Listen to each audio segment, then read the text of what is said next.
एक बड़ा मतलब लीगल फ्रेटर्निटी की हद तक भी आप देख लें, आप प्रेसिडेंट सेट होने की हद तक भी देख लें, तो ये एक बहुत बड़ी चीज़ है। तो अब इसके आगे क्या होता है, इसके आगे मैं ट्विटर पे भी था, मैं देख रहा था कि मामलात जैसे जो पीटीआई क्वार्टर्स हैं उनकी तरफ से इसके ऊपर क्या रद्द-ए-अमल आएगा, तो वो मुझे थोड़ा सा जो एक क्या कहते हैं उसको, एक वो आउटरेज होता है, उसकी मुझे इतना ज़्यादा नज़र नहीं आया। और क्योंकि again I think end of the day ये वाली चीज़ जो है ये अक्रॉस द बोर्ड सब ने तस्लीम की है कि जो वाक़यात उस दिन पेश आए थे वो आइंदा कभी होने नहीं चाहिए, और ये जो सज़ाएँ हैं ये उसके लिए एक दिखाने की चीज़ है कि जी अगर आप ऐसी चीज़ करेंगे तो फिर ईजी नहीं लिया जाएगा। बिल्कुल देखिए, जहाँ तक किसी भी पॉलिटिकल पार्टी से मतलब ज़ाहिर है इस केस में पीटीआई से आउटरीच वाली बात है ना, आज के दिन में वो नहीं आ सकता। वो इसलिए नहीं आ सकता क्योंकि ये वाक़या जब हुआ था उसके शायद 2 से 3 दिन बाद ही बानी पीटीआई इमरान खान साहब ने कहा था कि जी हमारा तो इस सारे वाक़े से लेना देना ही कोई नहीं, और अगर कोई इसमें मुलविस है तो आप उसको शौक से सजा दें।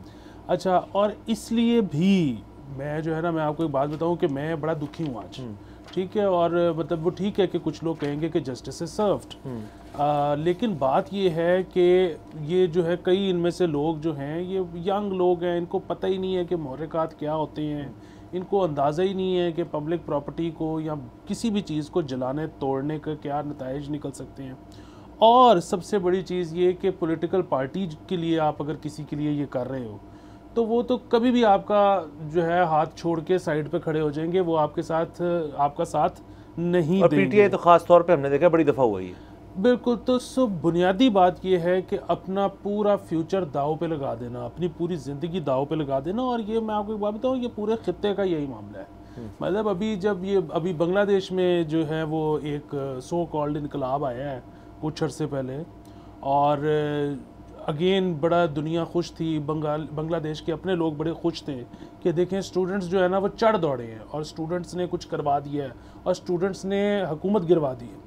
अच्छा, मैं तब भी ये कहता था कि ये पछताएंगे शायद, और उसकी वजह ये है कि वो हुकूमत तो गिर गई है, एक बहुत इमीडिएट पर्पज़ तो सर्व हो गया है। लेकिन इनकलाब के लिए ना एक और चीज़ ज़रूरी होती है, और वो होती है कि वो जब एक दफ़ा आप ये हुकूमत तो गिरा देंगे, उसके बाद आपने क्या फ़ैसला किया। क्या आपने डिसाइड कर लिया है कि फॉरेन मिनिस्ट्री कौन चलाएगा?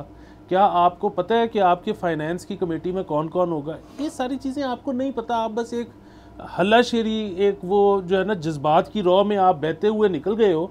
वो ठीक है कि कोई खुदा ना खास्ता खून बह जाए, हालात ख़राब हो जाए, फौरी तौर पे एक तब्दीली आ जाए, लेकिन अब आप देखें ना कि वहाँ पे क्या हो रहा है। कि अब उन्होंने कहा है जी कि हम मुस्तकबिल करीब में इलेक्शन करवाने का कोई इरादा नहीं रखते, ठीक है। हम मुस्तकबिल करीब में पुरानी पार्टीज़ को इलेक्शंस में हिस्सा देने का कोई इरादा नहीं रखते। अब ये तो सारी वो बातें हैं जो कि जमहूरियत के मुनाफी हैं, ठीक है। तो क्या फ़ायदा हुआ उस सारी जिद्दोजहद का जिसमें खून भी बहा, क्योंकि जब आपने की थी तो आगे तो कुछ आपने तो कुछ, इसीलिए आप अगर मुल्क में तब्दीली चाहते हैं तो ये तब्दीली जो है ना, अगर इमीडिएट उसका कोई रास्ता है तो वो ठीक हो ही नहीं सकता। तब्दीली तभी अच्छी होगी अगर वो एक लंबी जिद्दोजहद के नतीजे में है। और लंबी जिद्दोजहद जो है ना वो डंडे और सोटे से नहीं होती, वो होती है कलम और पेपर से कलम, पेपर, डिबेट, बाकी चीज़ों से। सब्सक्राइब करें और बेल दबाएं ताकि कोई खबर रह न जाए।